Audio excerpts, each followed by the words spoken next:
हे everyone, welcome again. Vocab किसी भी language को बोलने के लिए बहुत ज़्यादा इंपॉर्टेंट रहती है, क्योंकि अगर हमारे पास वोकैब नहीं होगी तो हम अपनी बातों को दूसरों के सामने कैसे रखेंगे। इसीलिए हमने क्या करनी है, वोकैब को धीरे धीरे करके सीखना है। लेकिन अगर हम वर्ड मीनिंग डायरेक्टली याद करने की कोशिश करेंगे तो हम हमेशा वो भूल जाएंगे। तो हमें क्या करना है, कोई भी हमें वर्ड लेना है एंड उसको सेंटेंस में बनाने की कोशिश करनी है। लेकिन हम में से कई लोग क्या करते हैं, वर्ड लेते हैं एंड उसका हिंदी मीनिंग करने लगते हैं, रट्टा लगाने लगते हैं, याद करने की कोशिश करते हैं। एंड याद रखना, आप जो रट्टा लगाते हो उसको आप पक्का भूलोगे। तो हमें क्या करना है, उसको सेंटेंस में यूज़ करने की कोशिश करनी है। चलिए, भाषण बहुत हो गया, नाउ लेट्स गेट स्टार्टेड। सो आज का अपना वर्ड है मारना। आपने हिंदी में देखा होगा, हम बोलते हैं उसने मुझे घूसा मारा, उसने मुझे लात मारी, उसने मारा, पापा मारेंगे, उसने रट्टा मारा। तो तब भी हम मारना वर्ड यूज़ करते हैं। हम हिंदी में भी अलग अलग वर्ड से उसको डिस्क्राइब करने की कोशिश करते हैं। इसी तरीके से इंग्लिश में भी मारना तो एक ही वर्ड है, लेकिन इंग्लिश में अलग अलग मारने के लिए हम अलग अलग वर्ड यूज़ करते हैं। वो क्या, चलिए कुछ सीखने की कोशिश करते हैं। First one is beat. Beat का मतलब क्या होता है, यहाँ पे मैंने लिखा है manner of beating is not straights, यानी किस तरीके से आप मार रहे हो वो डिस्क्राइब नहीं किया जाता, सिर्फ मारना। आपने हिंदी में पिटाई वर्ड के बारे में सुना होगा ना, तो पिटाई, मारना, बीट, ये एक ही है। जैसे आप बोलते हैं कि आज पापा मारेंगे, टुडे पापा विल बीट अस। मैम मारेगी, today ma'am will beat us. मारेगी, क्यों मारेगी, आपने कुछ गलती की होगी। तो आप किसी की पिटाई करते हैं, किसी को मारते हैं, तब आप ऐसी किसी कंडीशन के बारे में बात करते हैं, तो हमने वर्ड यूज करना है beat. Next one is pound. Pound का मतलब क्या होता है कि किसी को वजन के साथ, पूरे जोर के साथ मारना या किसी वजनदार चीज से मारना, तो उसको हम बोलते हैं पाउंड।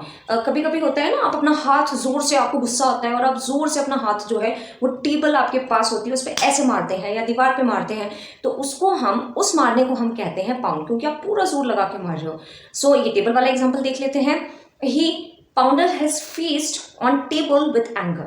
उसने गुस्से में अपनी फीस्ट क्या होती है, ये आपकी उंगलियां हैं, तब आप इसको बंद कर लेते हो तो ये मुट्ठी बन जाती है और मुट्ठी को ही हम बोलते हैं fest. He pounder his feast on the table. उसने क्या किया, गुस्से में अपनी जो मुट्ठी है वो टेबल पे मारी, या आप हथेली भी ले सकते हैं, अपनी हथेली टेबल पे मारी। नेक्स्ट अगर आप देखेंगे, ये है पमल। पमल का मतलब क्या होता है, beating of a person with one's fist. अब यहाँ पे आप बीट है, बीट का मतलब यहाँ manner of beating is not streets, यानी आप किस तरीके से मार रहे हो वो नहीं बोला गया है। लेकिन पॉमल में क्या होता है, पॉमल में आप तब किसी को ऐसे लगातार मारते हो अपनी फीस से, अपनी मुट्ठी से, अपने मुक्के से।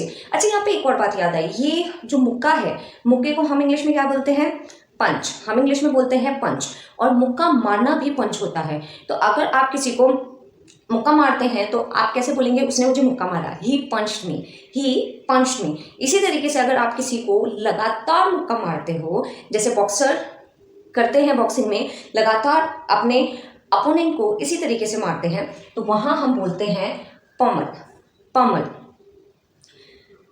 इन boxing players pummel each other. Boxing में जो प्लेयर्स थे उन्होंने एक दूसरे को लगातार क्या किया, गुस्सा मारा, राइट, गुस्सा नहीं, घुसा। Next is slap. ये बहुत ही कॉमन है, बहुत ही इजी है। स्लैप, टीचर बोलती है ना बार बार थप्पड़ मारूंगी, तो थप्पड़ मारना slap. I will slap you, मैं तुम्हें थप्पड़ मारूंगी। माई मैम स्लैप मी, मेरी मैम ने मुझे थप्पड़ मारा। तब भी आप थप्पड़ मारने की बात करते हैं इस तरीके से, इसको हम बोलते हैं slap. Next one is hit and strike. Hit and strike को किस तरीके से आप याद करने की कोशिश करेंगे। क्रिकेट आप सबका फेवरेट गेम हो सकता है, सबका नहीं लेकिन बहुत सारे लोगों का। एंड आपने हॉकी के बारे में भी सुना होगा, यस। बैट से हम बॉल को क्या करते हैं, हिट करते हैं। हॉकी से हम बॉल को क्या करते हैं, स्ट्राइक करते हैं, समझे। यानी किसी चीज से आप किसी चीज को मारते हैं तो वहां पे हम बोलते हैं स्ट्राइक या hit. Strike means to hit. Strike का मतलब क्या होता है, मारना। जैसे बोलते हैं ना, हिट द सिक्स, छक्का मारो, हिट द फोर, चौका मारो। तो इस तरीके से हिट का मतलब होता है मारना।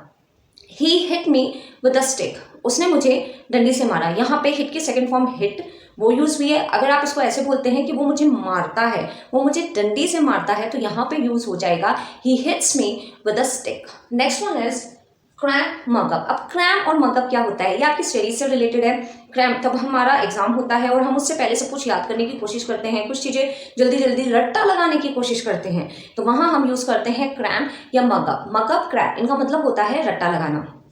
रट्टा लगाना, रट्टा मारना। आप बोलते हैं ना रट्टा मत मारो, तो रट्टा मारना, राइट। लर्न क्विकली, जल्दी से याद करना। डोंट मग अप मतलब रट्टा मत मारो। Next one is sweat. Sweat क्या होता है, किसी भी इंसेक्ट को हम मारने की बात कर रहे हैं, किसी भी इंसेक्ट को, कोई इंसेक्ट आया एंड आपने जैसे वॉस्प आया, वॉस्प आपने क्या किया, उसको मारने की कोशिश की, आपने उसको मार दिया, आपने बोला अरे मैंने वॉस्प को मार दिया, तो उस मारने को हम कहते हैं swat. Swat to hit something specially an insect with something flat, यानी किसी भी फ्लैट चीज से या किसी भी चीज से आप तब किसी स्पेशली, यहाँ पे ये नहीं बोला है कि ओनली, यहाँ पे बोला है स्पेशली, यानी आप मोस्टली इसको इंसेक्ट के साथ यूज करते हैं। आप तब उसको मारते हैं तो हम उस मारने के लिए यूज करते हैं swat. He try to swat the butterfly, उसने बटरफ्लाई को मारने की कोशिश की। किल, किल क्या होता है, किसी को जान से मारना, तो तब भी आप किसी को जान से मारने की कोशिश करते हैं तो उसको हम बोलते हैं kill. Kill to make somebody something die, यानी किसी को इस तरीके से मारना कि वो मर जाए, right. So don't try to kill anyone, किसी को मारने की कोशिश मत करो, राइट। सो अगर आपको ये सारे वर्ड समझ में आए हैं तो आपने एग्जाम्पल बना के इनका देखना है एंड इनको सेंटेंस में यूज करना है। स्टार्टिंग में आप हिंदी के साथ इनको यूज कर सकते हैं एंड उसके बाद अपना कॉन्फिडेंस जैसे ही आपका गेन हो जाए आपने इसको इंग्लिश सेंटेंस में बना के देखना है। सो मिलते हैं नेक्स्ट वीडियो में। Bye bye, take care and like share subscribe the channel. Bye bye.